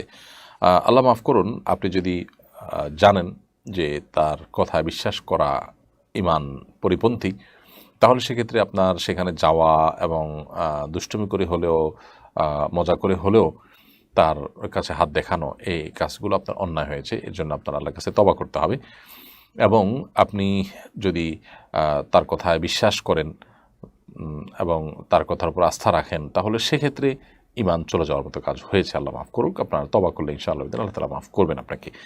আর যদি শুধুমাত্র জাস্ট তাৎক্ষণিক প্রভাবিত হয়েছেন, আপনি তার কথা পরিপূর্ণ বিশ্বাস করেননি, তাহলে হয়তো ঈমান যায়নি কিন্তু ঈমান যাওয়ার উপক্রম হয়েছে এবং ঈমানের জন্য ক্ষতিকর একটি পর্যায়ে আপনি চলে গেছেন। বিধায় এই জায়গা থেকে আপনাকে ফিরে আসতে হবে তওবা নাসুহার মাধ্যমে। জীবনে কখনো দুষ্টুমি এই ধরনের বিষয় নিয়ে করতে হয় না। মানুষের ঈমান নিয়ে দুষ্টুমি বা ঈমানের সাথে ঈমান টানাটানি পড়তে পারে, এরকম বিষয় নিয়ে মানুষ আসলে দুষ্টুমি করতে পারে না যদি সে ঈমানের মর্ম বুঝে থাকে। আল্লাহর কাছে পরিপূর্ণভাবে ইস্তেগফার করা উচিত খাঁটি অন্তরে। এমডি বাবলু মোল্লা লিখেছেন, ইমাম সাহেব নির্দিষ্ট সময়ের চেয়ে একটু দেরিতে আসেন, এই সময় দেরি না করে কেউ কি নামাজের ইমামতি করতে পারবে নাকি অপেক্ষা করবে? ইমাম তিনি যদি মাঝে মধ্যে বা হঠাৎ এরকম করেন যে তার একটু দেরি হচ্ছে, তাহলে সেক্ষেত্রে ইমামের জন্য অপেক্ষা করাটাই হলো সুন্নাহ। নবী করিম সাল্লাল্লাহু আলাইহি ওয়াসাল্লাম একদিন এশার সালাত আদায় করতে আসতে তার একটু বিলম্ব হয়েছে। এর মধ্যে সাহাবীদের অনেকে মসজিদে নববীতে শুয়ে পড়েছেন, অনেকে ঘুমিয়ে পড়েছেন। নবী সাল্লাল্লাহু আলাইহি ওয়াসাল্লাম আসার পর সবাই আবার প্রস্তুত হয়ে সালাতে শামিল হয়েছেন। এই জন্য ইমাম সাহেবের যদি কখনো দেরি হয়, সাধারণত 1 মিনিট 2 মিনিট 4 মিনিট এর বেশি দেরি হয় না, যদি এরকম কালে ভদ্রে কখনো দেরি হয় তাহলে সেক্ষেত্রে ইমাম সাহেবের জন্য অপেক্ষা করাটাই হলো সুন্নাহ। আমরা যথাসম্ভব চেষ্টা করব ইমাম সাহেবের জন্য অপেক্ষা করার। আর যদি প্রায় এরকম করেন তাহলে সেক্ষেত্রে ইমাম সাহেবকে সতর্ক করা যেতে পারে, সাবধান করা যেতে পারে, ইমাম সাহেবকে বলা যেতে পারে যে এটি মুসল্লিদের কষ্টের কারণ হয়। সেটুকুই ইনশাআল্লাহ বিদিনিল্লাহ আশা করি যথেষ্ট হবে তার সংশোধনের জন্য। তারপরে যদি তিনি নিয়মিত এরকম করতে থাকেন তাহলে কর্তৃপক্ষ চাইলে সেই ইমাম যার টাইম জ্ঞান নাই বা তিনি এরকম নিয়মিত দেরি করেন তাতে মানুষের অসুবিধা হয়, তাহলে সেক্ষেত্রে তার বিকল্প কোনো ব্যক্তিকে নিয়োগ দিতে পারেন। সালমান অপটিক্স এই আইডি থেকে আপনি লিখেছেন, ব্যবসায় বদনজর লাগলে করণীয় কি? ব্যবসায় বদনজর যদি লাগে তাহলে সেক্ষেত্রে যেই ব্যক্তির বদনজর লেগেছে মনে হয় বা যাদের বদনজর লেগেছে মনে হয় তাদের কাছ থেকে পানি পড়া নিয়ে বা তাদের অজু করা, হাত মুখ ধোয়া পানি নিয়ে ওই ব্যবসার প্রতিষ্ঠানে ছিটিয়ে দেওয়া বা ওখানে যদি সম্ভব হয় ফ্লোর ইত্যাদি ধুয়ে ফেলা, এরকম যদি করার সুযোগ থাকে তাহলে সেটা করবেন। এবং এর বাইরে এমনিতে বদনজর যেন না লাগে সেজন্য মাশাআল্লাহ তাবারাকাল্লাহ জাতীয় জিনিস লিখে রাখা যেতে পারে। কেউ যেন এগুলো দেখার পর মাশাআল্লাহ তাবারাকাল্লাহ পড়ে। আর কেউ যদি আশ্চর্য হয় ব্যবসার উন্নতি দেখে, অগ্রগতি দেখে, ভালো কিছু দেখে, তাহলে তাকে দিয়ে মাশাআল্লাহ তাবারাকাল্লাহ বলানো যেতে পারে। এগুলো বললে সাধারণত আর বদনজর লাগে না। এরপর প্রশ্ন হলো, অতি সম্প্রতি ঢাকা বিশ্ববিদ্যালয়ের একজন সাবেক শিক্ষক নারীদের বোরকা এবং হিজাব নিয়ে বিরূপ মন্তব্য করেছেন এবং তিনি তার ওয়ালে এ ধরনের পোস্ট প্রায় করে থাকেন। এই ব্যক্তি সম্পর্কে আপনার মন্তব্য কী? দেখুন, এই বিষয়টি বেশ ব্যাপকভাবে প্রচারিত হয়েছে, সমালোচিত হয়েছে, বিতর্কের জন্ম দিয়েছে। আমরা দেখেছি একজন বেশ বয়োজ্যেষ্ঠ সাবেক বিশ্ববিদ্যালয়ের শিক্ষক, তিনি বোরকা পরা মেয়েদের বোরকা এবং হেজাব নিয়ে উৎসাহ প্রকাশ করেছেন, বিরক্তি প্রকাশ করেছেন। অবাক করা বিষয় হলো যে তিনি তার ফেসবুক ওয়ালে যে সমস্ত পছন্দের তালিকাগুলো দিয়ে রেখেছেন বলে বিভিন্ন পোস্ট আমরা দেখতে পেয়েছি, সেগুলো দ্বারা বোঝা যায় তিনি আসলে অশ্লীলতা এবং নারীকে জাস্ট শুধুমাত্র একটা উপভোগের বস্তু মনে করা, মানুষের মর্যাদা না দিয়ে শুধুমাত্র এটাকে একটা উপভোগের আইটেম মনে করা, এটা তার যেন নেচারে পরিণত হয়েছে। তো এই ধরনের মানুষ তো আসলে বোরকার প্রতি তাদের উৎসাহ প্রকাশ করাটাই স্বাভাবিক, কারণ বোরকা যারা পরে থাকে তাদেরকে মনের মতো তাদের দ্বারা হারাম স্বাদ নিতে পারেন না, তাদের নিয়ে বাজে কল্পনা জল্পনা করা, নোংরা চিন্তা করার সুযোগ পান না। এই জন্য তাদের তো এগুলো নিয়ে উৎসাহ প্রকাশ করাটাই স্বাভাবিক। আল্লাহ তাআলা আমাদেরকে রক্ষা করুন এই ধরনের হাতে গোনা কিছু ইসলাম বিদ্বেষী, কিছু নাস্তিক কিংবা ইসলামের প্রতি যাদের অ্যালার্জি আছে, এই ধরনের মানুষগুলোর কাছে যেন আজকে আমরা জিম্মি হয়ে গেছি। দেশের সংখ্যাগরিষ্ঠ মানুষ যেখানে ধার্মিক এবং শালীনতা পছন্দ করেন, মুসলিম অমুসলিম নির্বিশেষে, সেখানে এই ধরনের কিছু মানুষ তাদের ন্যূনতম লজ্জাটুকু পর্যন্ত নেই। ভদ্রলোকের পোশাক আশাক আমরা দেখেছি যে পোশাক আশাক শতভাগ পশ্চিমা, কিন্তু তিনি মেয়েদের বোরকা নিয়ে উৎসাহ প্রকাশ করেছেন এবং তাদের বাঙালিয়ানা নিয়ে প্রশ্ন তুলে দিচ্ছেন। তো বোরকা থাকলে যদি কোনো মেয়ের বাঙালিয়ানা প্রশ্নবিদ্ধ হয় তাহলে তার যে পোশাক আছে যেটা অবাঙালিয়ানা পোশাক, পশ্চিমা পোশাক, তার কারণে তার বাঙালিয়ানা নিয়ে প্রশ্ন ওঠে না। তো এদের দিন শেষে আমরা দেখি যে এদের মূল সমস্যার জায়গাটা হলো যে ইসলামের প্রতি তারা বিদ্বেষ লালন করে, মুসলমানদের প্রতি বিদ্বেষ লালন করে। এদের অনেকে নিজেকে নাস্তিক দাবি করে, এরা আসলে মূলত ইসলাম বিদ্বেষী, নাস্তিক নয়। নাস্তিক হলে তো অন্য সব ধর্মের প্রতি তার সমান দৃষ্টিভঙ্গি হওয়ার কথা। আপনি দেখবেন দিন শেষে শুধুমাত্র ইসলাম নিয়ে তাদের সমস্ত মাথা ব্যথা, অন্য কোনোটা নিয়ে তাদের কিন্তু মাথা ব্যথা নেই। অন্যান্য অনেক ধর্মে, বিশেষ করে খ্রিস্টান ধর্মে যদি আপনি বলেন যৌনতা, যৌনাচারের অনেক ব্যাপার স্যাপার আছে, সেখানে খ্রিস্টান ধর্মে কোনো পাদ্রীদের নিয়ে তাদের কখনো মাথা ব্যথা দেখবেন না। তাদের সমস্ত মাথা ব্যথা দেখবেন মুসলমানদেরকে নিয়ে, আলেম ওলামাদেরকে নিয়ে, দিন যারা প্র্যাকটিস করতে চান তাদেরকে নিয়ে। তো এই ধরনের মানুষগুলো আমাদের দেশের জন্য অভিশাপ। এরাই আমাদের দেশকে আজকে 12টা বাজিয়ে ছেড়েছে, আমাদের সমাজটাকে উচ্ছন্নে যাওয়ার পথে তারা নানাভাবে ভূমিকা পালন করছে। এদের কবল থেকে আমাদের দেশকে আল্লাহ তাআলা হেফাজত করুন, আমাদেরকে আল্লাহ তাআলা যার যার দায়িত্ব পালন করার তৌফিক দান করুন। মারুফ আপনি লিখেছেন, প্রধানমন্ত্রী বলেছেন বাংলাদেশ ও মিয়ানমারের একটি অংশ নিয়ে পূর্ব তিমুরের মতো খ্রিস্টান দেশ বানানোর চক্রান্ত চলছে, এ বিষয়ে মন্তব্য জানতে চাই। ভাই মারুফ, বিষয়টি আমাদেরও চোখে পড়েছে। বাংলাদেশের চট্টগ্রামের পার্বত্য অঞ্চল এবং মায়ানমারের কিছু অঞ্চল নিয়ে ইন্দোনেশিয়ার পূর্ব তিমুরের মতো এবং আপনার দক্ষিণ সুদানের মতো এখানে খ্রিস্টান রাষ্ট্র গঠন করার পায়তারা চালানো হচ্ছে। প্রধানমন্ত্রীর সাথে আমরা পরিপূর্ণ একমত, মাননীয় প্রধানমন্ত্রী সঠিক বলেছেন এবং এই একই কথা গত 10-20 বছর ধরে আলেম ওলামারা কিন্তু বলে আসছেন। বিদেশি যে এনজিওগুলো আছে তাদের বড় অংশ এবং দেশে তাদের দালাল যারা আছে, তাদের দোসর এবং এজেন্ট যারা আছে, এরা বিশেষ করে ফজলে হাসান আবেদের প্রতিষ্ঠান, আরও যে সমস্ত প্রতিষ্ঠান আছে, বন্ধু সোশ্যাল সহ এই সমস্ত প্রতিষ্ঠানগুলো নানাভাবে তারা আমাদের দেশের কৃষ্টি কালচারের উপরে একের পর এক আঘাত করে চলেছে। অধিকারের নাম দিয়ে তারা আমাদেরকে এমন সব জিনিস গেলাচ্ছে এবং আমরাও গোগ্রাসে গিলছি, যেগুলো রীতিমতো বিষ, এবং সেগুলো আমাদের সমাজকে ধ্বংসের দ্বারপ্রান্তে নিয়ে যাচ্ছে। সেক্স এডুকেশনের নামে আমাদের তরুণদের, আমাদের কিশোরদের স্বভাবজাত লজ্জা তারা দূর করে দিচ্ছে। অতি সম্প্রতি আমরা দেখছি একজন ব্রিটিশ মন্ত্রী রীতিমতো শিশুদেরকে যৌনশিক্ষা দেওয়ার বিরুদ্ধে বক্তব্য রেখেছেন, এবং এর যে ভয়াবহ ক্ষতি তারা ইতোমধ্যে নিজের চোখে দেখতে পাচ্ছেন, সেটি তারা আঁচ করে এর বিরুদ্ধে তারা কথা বলা শুরু করেছেন। তো আমরা যারা অতি আধুনিক হয়ে নতুন পাগল সাজতে চাচ্ছি, পুরান পাগল যারা, তাদের অবস্থাই ভয়াবহ, ত্রাহি ত্রাহি অবস্থা। সেখান থেকে আমাদের শিক্ষা গ্রহণ করা উচিত। এরা আমাদের সমাজে মেয়েদের যে আপনার মাসিক তাদের প্যাড কেনার ব্যাপার আছে, এই বিষয়গুলোকে তারা ট্যাবু আখ্যায়িত করে সেগুলোকে ভাঙার জন্য তারা আহ্বান করছে। সহজাত যে লজ্জা, সেটা চলে গেলে সেখান থেকে আসলে ভালো কিছু আশা করা যায় না। এখন আমরা দেখি যে উন্নত পৃথিবীর স্কুল পর্যায়ে ছেলেমেয়েরা, কিশোরীরা তারা অবাধ যৌনাচারে লিপ্ত হয়ে যাচ্ছে এবং ভয়াবহ একটা অবস্থা বিরাজ করছে। পরিবারগুলো ভেঙে ধ্বংস হয়ে যাচ্ছে, খান হয়ে যাচ্ছে, ছেলেমেয়েরা ডিপ্রেসড হয়ে যাচ্ছে। কারণ সময়ের আগে থেকে তারা যখন এই সমস্ত বিষয়ে অভ্যস্ত হয়ে যায়, প্রচণ্ড ডিপ্রেশন তাদেরকে একটা পর্যায়ে ঝেঁকে বসে, এবং তারা পৃথিবীর উন্নত দেশে বাসিন্দা হওয়া সত্ত্বেও তারা কিন্তু আত্মহননের পথে পা বাড়ায় এবং ডিপ্রেশন থেকে তারা কোনো রক্ষা পাচ্ছে না। অতএব আমাদের তরুণদেরকে, আমাদের যুবকদেরকে, আমাদের কিশোরদেরকে যৌনশিক্ষার নাম দিয়ে তাদের লজ্জা, স্বভাবজাত লজ্জাকে ভেঙে ফেলা, এটা একেবারেই অপ্রয়োজনীয় কাজ। যতটুকু তাদের এ বিষয়ে ধারণা নেওয়া দরকার, ততটুকু বাবা মা ঘরোয়া পরিবেশে তাদেরকে দেবেন, এটুকুই যথেষ্ট। এর বাইরে আমরা দেখতে পাচ্ছি তারা আমাদের সমাজে বিবাহ-বিরোধী সম্পর্ককে সহজীকরণের জন্য নাটক, সিনেমার মাধ্যমে, বিভিন্ন মাধ্যমে আপনি দেখবেন যে তাদের বিভিন্ন কোম্পানিগুলো আছে, যারা ইউনিলিভারের কথা আমরা বলতে পারি, ক্লোজ আপের কথা বলতে পারি, যারা বেহায়াপনা এবং অশ্লীলতাকে প্রমোট করার জন্য তারা যত রকমের আয়োজন আছে সব করবে। এই জাতীয় যত নাটক সিনেমা আছে সবগুলোর স্পন্সর তারা হয়, এবং এই জাতীয় ক্যাম্পেইনগুলো তারা করে থাকে সাধারণত। অতি সম্প্রতি আমরা দেখেছি যে সমকামিতা প্রতিষ্ঠা করার জন্য এরা অনেক সুদূর প্রসারের পরিকল্পনা নিয়ে যুগ যুগ ধরে কাজ করে যাচ্ছে নিদেশে, এবং বিশেষ করে একেবারে খুব নিকট অতীতে আমরা দেখেছি যে পাঠ্যপুস্তকগুলোতে তারা নানাভাবে সরকারকে ভুল বুঝিয়ে বিভ্রান্ত করে এখানে তাদের সে সমস্ত কিস্তি খেলগুলো তারা প্রবেশ করিয়ে দিয়েছে।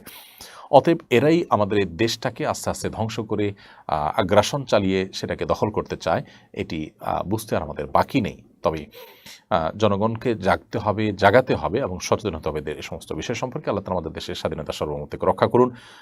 পাহাড়ি অঞ্চল এবং অন্যান্য জায়গা ইসলাম প্রচার করার অনেক সময় কষ্টকর হয়ে যায় এক শ্রেণীর অসাধু মানুষ, যারা এই সমস্ত বিদেশি এনজিওগুলোর দালালের ভূমিকা অবতীর্ণ, তাদের কারণে তাদেরও মুখোন্মোচন করতে হবে। এবং সেই সাথে ওলামা একরাম, তারা যে দেশপ্রেমিক, তারা যে দায়িত্বশীল, তারা যে চৌকস, তারা যে সতর্ক করেছেন আগে থেকে, সেটির বাস্তবতা মাননীয় প্রধানমন্ত্রীর কথার মাধ্যমে আবারও প্রকাশ পেল। এমনি টিপু সুলতান আপনি লিখেছেন, সংসার সবসময় সুখ অসুখ বিপদ আপদ লেগেই থাকে, এ থেকে মুক্তির উপায় কি? সংসারে বিপদ আপদ লেগে থাকলে সেখান থেকে মুক্তি লাভের জন্য কখনো কখনো ঘর পরিবর্তন করলে, বাসা পরিবর্তন করলে আল্লাহ সুবহানাহু ওয়া তাআলা হেফাজত করেন। আর এমনিতে সবাই আল্লাহর কাছে তওবা করবেন, ইস্তেগফার করবেন, কোনো গুনাহের সাথে সম্পর্ক থাকলে সেখান থেকে বেরিয়ে আসার চেষ্টা করবেন। সালমা আলম আপনি এডি থেকে লিখেছেন, আমার মা 4 বছর ধরে বিছানায় পড়া। তিনি আগে মাজারে যেতেন, ফকিরের কাছে যেতেন, তার কোনো সূরা মনে নেই। আমার মাকে কিভাবে তালকিন দিতে পারি বলবেন প্লিজ। ভাই সালমান, বোন সালমান, সরি, আপনার প্রশ্নের উত্তর হলো যে আপনার মা যিনি অসুস্থ বিছানায় আছেন, যদি মরণাপন্ন মনে হয়, তার কানের কাছে তিনি শুনতে পান এভাবে কালিমায়ে শাহাদা পাঠ করবেন, আশহাদু আল্লা ইলাহা ইল্লাল্লাহ ওয়া আশহাদু আন্না মুহাম্মাদান আবদুহু ওয়া রাসূলুহু, এভাবে পাঠ করবেন তাকে শুনিয়ে শুনিয়ে। জাস্ট এটুকুকেই তালকিন বলা হয়। এর বাইরে তাকে পড়ার জন্য চাপাচাপি করে এটা তালকিন নয়, বরং সেটা নিষিদ্ধ। মমিনুল সাগর আপনি লিখেছেন, ঘুমানোর সময় বালিশের পাশে ফোন রেখে ঘুমালে অনেক অসুখ হয়, কিন্তু আমি তো অ্যালার্মের জন্য মোবাইল সাথে রাখি ফজর নামাজ পড়ার জন্য, এখন আমার করণীয় কি? প্রথমত অ্যালার্ম ঘড়ি কিনতে পারেন আপনি। দ্বিতীয়ত হলো যে মোবাইল একেবারে সাথে রাখা জরুরি না, বরং অ্যালার্মের দ্বারা যে আপনার ঘুম যেন ভাঙে তার জন্য মোবাইল একটু দূরে রাখাটা বেশি উপযোগী। কাছে থাকলে অনেক সময় বন্ধ করে আবার ঘুমিয়ে পড়ে মানুষ, যার কারণে একেবারে কাছে না রেখে দূরে রাখাটাই হলো না দিক থেকে উত্তম। কাছে রাখলে অনেক সময় টিপাটিপি করে অনেক সময় নষ্ট হয়। এমডি আসিফ হোসেন আপনি আমাদের ইউটিউব চ্যানেলে লিখেছেন, নতুন বিয়ের পর বাবা মা ও ভাইদের সাথে একসাথে থাকবো নাকি আলাদা থাকবো, কোনটা সুন্নাহ হবে? এটা আসলে নির্ভর করবে আপনার পারিবারিক অবস্থার উপরে। আমাদের এই অঞ্চলে যেহেতু একসাথে থাকার কালচার রয়েছে, একসাথে থাকলে যদি পর্দা প্রশিতার অসুবিধা না হয়, সেরকম সিস্টেম যদি থাকে তাহলে বরং একসাথে থাকাটাই উত্তম, বাবা মাকে সন্তুষ্ট করে। এবং স্ত্রীর প্রাইভেসি, তার জন্য পৃথক থাকার ব্যবস্থা, তার প্রাইভেসি বা তার ব্যক্তিগত বিষয়গুলোকে পরিপূর্ণভাবে নিশ্চিত করা, এর মাধ্যমে যদি একসাথে থাকতে পারেন আপনি থাকতে পারেন। যদি সেখানে কোনো প্রকার অসুবিধা তৈরি হয়, পর্দাতে অসুবিধা তৈরি হয়, তাহলে সেক্ষেত্রে পৃথক থাকাটাই উত্তম। এরপরে ড্যানিয়েল ম্যাক আইডি থেকে আপনি লিখেছেন, ফরজ গোসল শেষে মাথা মোছার সময় মনে সংশয় হলো এ অংশে বোধহয় পানি লাগেনি, আমি আবার ওই অংশে পানি দেই, তারপর আবার পা ধুয়ে নিই, আমার গোসল হয়েছে কিনা। ফরজ গোসলের শেষে যদি আপনার মনে হয় যে কোনো একটা অংশে পানি লাগেনি, আপনি সেখানে পানি দিয়ে দিতে পারেন, কোনো অসুবিধা নেই, এবং শেষে পা ধুয়ে নিতে পারেন, কোনো অসুবিধা নেই, গোসল হয়ে যাবে। তাবাসসুম পায়েল আপনি আমাদের ইউটিউব চ্যানেলে প্রশ্ন করেছেন, হঠাৎ করে প্রচণ্ড রাগ সৃষ্টি হয় কারণে বা অকারণে, আমার এই রাগের দরুন আমার পরিবারের মানুষ অনেক কষ্ট পায়, পরে আমার একই কারণে অনেক আফসোস হয়, অতএব রাগ কন্ট্রোলের উপায়গুলো যদি বলতেন। রাগ নিয়ন্ত্রণ করার জন্য প্রথমত যখন রাগ ঝেঁকে বসবে তখন আউযু বিল্লাহি মিনাশ শাইতানির রাজিম পাঠ করবেন। বসা অবস্থা থাকলে শুয়ে যাবেন, এবং দাঁড়ানো অবস্থা থেকে বসে যাবেন, এবং বাসায় থাকলে প্রয়োজনে বেরিয়ে যাবেন। কোনো কিছুর আগে ছোটে বলতে চাইলে একটু সবর করে অন্য কোনো কাজ করে পরে বলার চেষ্টা করবেন, এগুলোতে ইনশাআল্লাহ রাগ নিয়ন্ত্রণ হয়ে যাবে, এবং হাদিস দ্বারা এগুলো সমর্থিত এই টিপসগুলো। লুৎফুর রহমান লিখেছেন, জীবিকা নির্বাহের টেনশন এখনকার যুবকদের নিত্যদিনের ঘটনায় পারে, কিছু বলুন। আখিরাতে বিশ্বাসী মানুষ জীবিকার জন্য টেনশন করে ডিপ্রেসড হয়ে যাবেন, এটা আসলে তার ইমানের সাথে যায় না। দুনিয়াতে খুব সংক্ষিপ্ত জীবন, দেখতে দেখতে পার হয়ে যাবে। যত কষ্টই হোক, এর চাইতে কষ্টে থাকা মানুষ পৃথিবীতে আছে, তাদের দিকে তাকালে কষ্ট নিজের কিছুটা হলেও লাঘব হয়। বিধায় যান বাঁচাবার মতো আপনার রিজিক বা জীবিকা এটুকু সংগ্রহ করা আসলে খুব কঠিন কোনো কাজ নয়। হ্যাঁ, সামাজিক মর্যাদা, সামাজিক অবস্থান, অন্য 10 জনের সাথে তাল মিলিয়ে থাকা, এটা অনেক সময় কষ্টকর হয়ে যায়। তো আমাদের দৃষ্টিভঙ্গিটা যদি আমরা পাল্টাতে পারি, তাহলে অনেক ক্ষেত্রে আমাদের দুঃখ দুর্দশা কাটানো সম্ভবপর হবে। রাহাত চৌধুরী আপনি লিখেছেন, ইন্ডিয়া আসাম থেকে আপনার লাইভ শুনে অনেক কিছু শিখতে পেরেছি, আলহামদুলিল্লাহ। দোয়া করবেন যেন আমল করতে পারে, আল্লাহ তাআলা আপনাকে আমল করার তৌফিক দান করুন।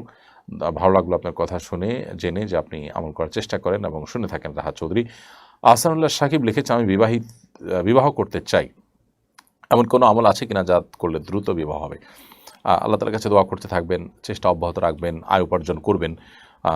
আপনার জায়গা থেকে আপনি চেষ্টা করবেন, স্বাভাবিকভাবে দোয়া করবেন আল্লাহ যেন আপনার চরিত্র হেফাজতের জন্য দ্রুততম সময় বিবাহের ব্যবস্থা করে থাকেন।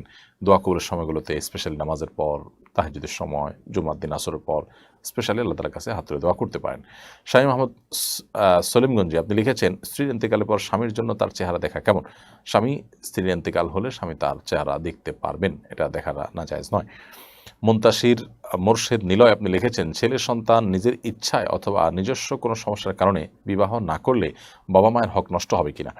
ছেলের সন্তান নিজের ইচ্ছা বা নিজস্ব কারণে যদি বিবাহ করতে না চান, বাবা মার হক নষ্ট হবে না, যদি বাবা মার সেবা, বাবা মার প্রতি তার যে করণীয় আছে সেগুলো তার জায়গা থেকে তিনি করার চেষ্টা করেন। তামান্না আক্তার তানজিন আপনি লিখেছেন, আমার এশার নামাজ একটু দেরিতে, মানে 9টা বা 10টার দিকে পড়তে ভালো লাগে, তাতে কি আমার গুনাহ হবে? তবে বাকি 3 ওয়াক্ত নামাজ কখনো দেরি করি না। বোন তামান্না, এশার নামাজ বরং একটু দেরি করি, 1/3 রাতের 1/3 পার হওয়ার সময়টাতে আদায় করা বরং সুন্নাত। নবী করিম সাল্লাল্লাহু আলাইহি ওয়াসাল্লাম বলেছেন, তোমাদের জন্য যদি কষ্টকর আমি মনে না করতাম, তাহলে সেক্ষেত্রে এশার নামাজ দেরিতে পড়ার নির্দেশ করতাম। অতএব আপনি 9টা-10টার দিকে এশার নামাজ পড়লে ঠিক আছে, হতে পারে। তবে 1/3 পর দেরি করে যদি আপনি পড়েন, তাহলে সেটা অনুত্তম হবে। বিশেষ করে মধ্যরাতের পর পড়লে বেশি অনুত্তম হবে। আপনি রাত 9টার দিকে এশার নামাজ পড়লে সেটা বরং সঠিক আছে। তবে মাগরিবের পরে ঘুমানোটা অনুচিত, আপনি ঘুমিয়ে যদি দেরি করেন সেটা ঠিক হবে না। এমনি তামিম লিখেছেন, বাবরি চুল রাখার সঠিক নিয়ম কি? বাবরি চুল রাখলে সেটা কানের লতি পর্যন্ত, অথবা কাঁধ পর্যন্ত, কিংবা কান লতি এবং কাঁধের মাঝামাঝি পর্যন্ত, এই 3 ভাবে বাবরি চুল রাখা যায়। এইচএম হৃদয় হাসান লিখেছেন, মেয়েদের আকিকার জন্য কয়টি ছাগল জবাই করতে হবে? অনেকে বলে মেয়েদের জন্য 2টি দিতে হয়, সম্পর্কে সঠিক বিধান কি? না, মেয়ে বাচ্চা হলে তার জন্য 1টি ছাগল দিলে আকিকা যথেষ্ট হয়ে যাবে ইনশাআল্লাহ।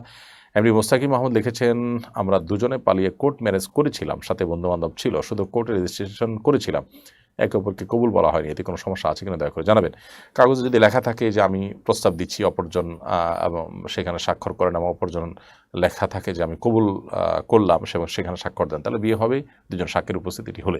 আর যদি এরকম কিছু লেখা না থাকে, যার স্বামী ঘরে স্বামী, স্ত্রী ঘরে স্ত্রী থাকে, যেমন আমাদের কাবিননামাতে আছে, তাহলে শুধু এই লেখাজোখার দ্বারা বিয়ে হবে না, বরং প্রস্তাব এবং সম্মতি থাকতে হবে। সেটা মৌখিকভাবে থাকুক অথবা লিখিতভাবে থাকুক। শুধুমাত্র স্বামী স্ত্রীর ঘর পূরণ করে স্বাক্ষর করলেন, তাতে কিন্তু বিবাহ হবে না। ফরিদ কবির আপনি লিখেছেন, অনেকে হজ করতে গিয়ে মৃত্যুর আকাঙ্ক্ষা ব্যক্ত করেন। তারা আল্লাহর কাছে দোয়া করেন আল্লাহ যেন তাদেরকে মক্কায় মৃত্যু দেন। এ ধরনের আকাঙ্ক্ষা এবং দোয়া করা কি সঙ্গত? হজে গিয়ে মৃত্যুবরণ করা কি সৌভাগ্যের?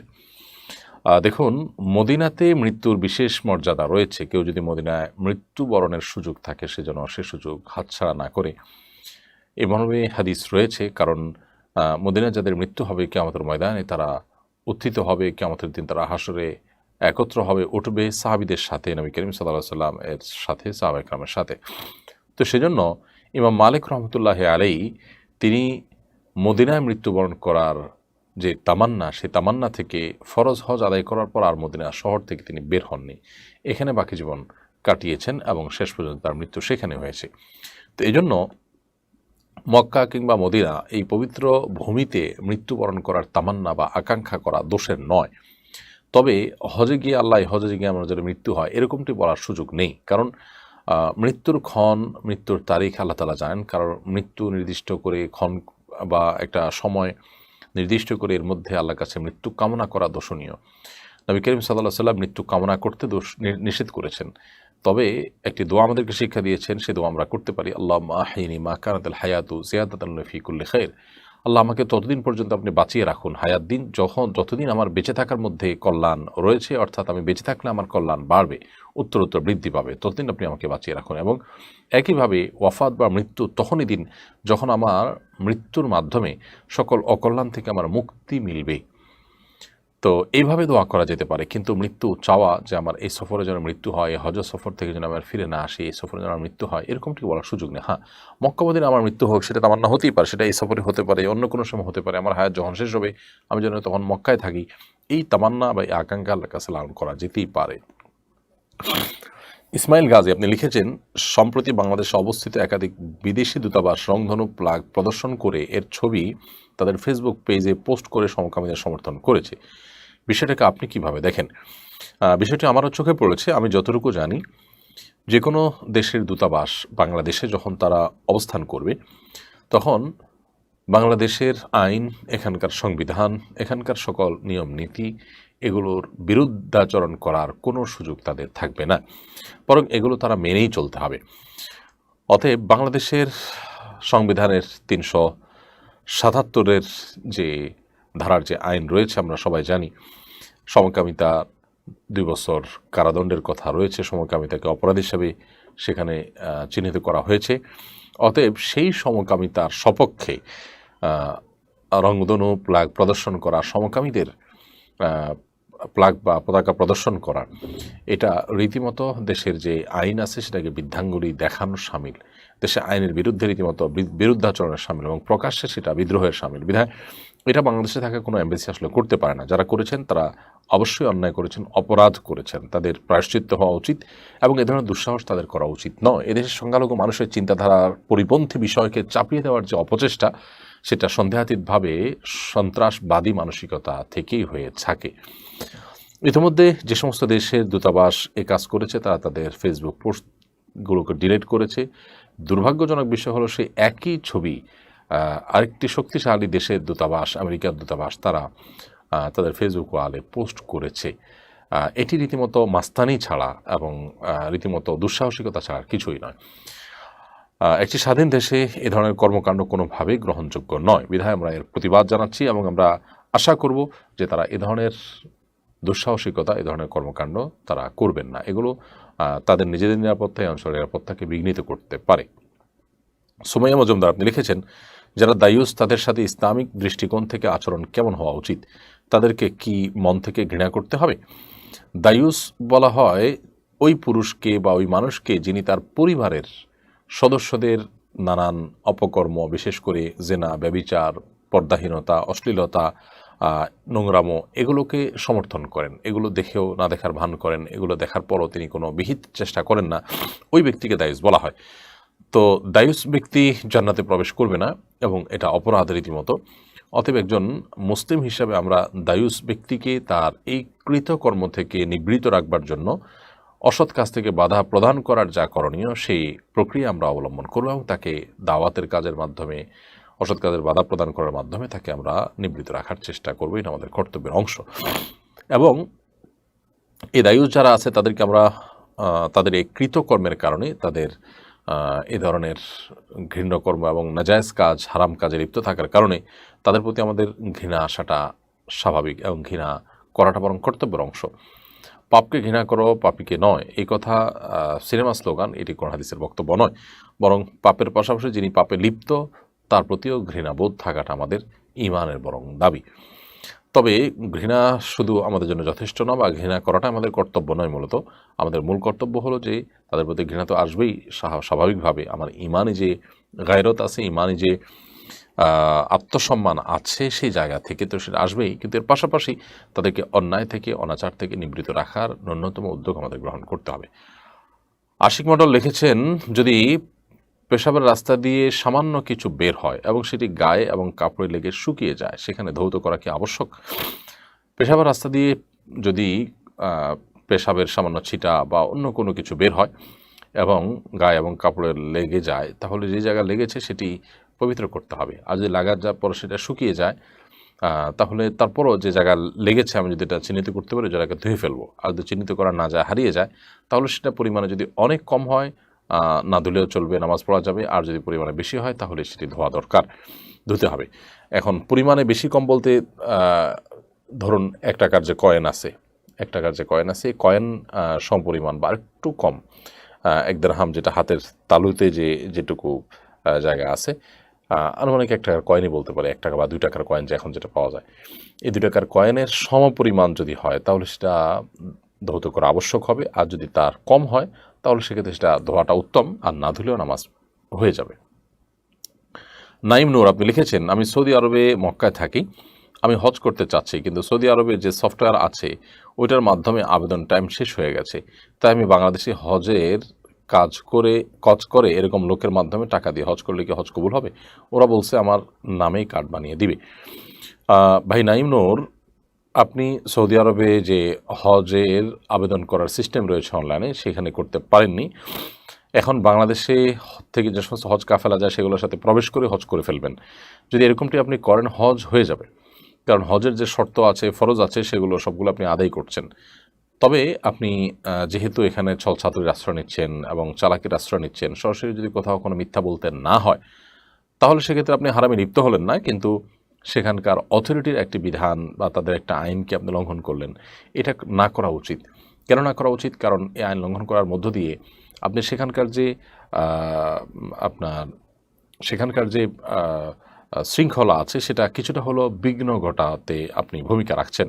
কারণ হাজি সাহেবদের সংখ্যা অনুপাতে তাদের জন্য অ্যারেঞ্জমেন্ট থাকে, সেখানে যখন অতিরিক্ত লোক থাকে সেখানে নানা রকমের সমস্যা হয়। আপনি হয়তো মনে করবেন যে আমি একা আছি, এরকম অনেক মানুষ যখন করে তখন আসলে যেই তাঁবুতে ধরুন বাংলাদেশে হজযাত্রী যারা যাচ্ছেন তাদের জন্য যে অ্যারেঞ্জমেন্ট আছে, সেখানে অতিরিক্ত কিছু লোক যখন থাকবে তখন সেই অ্যারেঞ্জমেন্টে বিঘ্ন হবে। এটাই স্বাভাবিক। তো এই কারণে এটা করা অনুচিত। তবে আপনার হজ হয়ে যাবে, হজ হবে না, ব্যাপারটি এরকম নয়।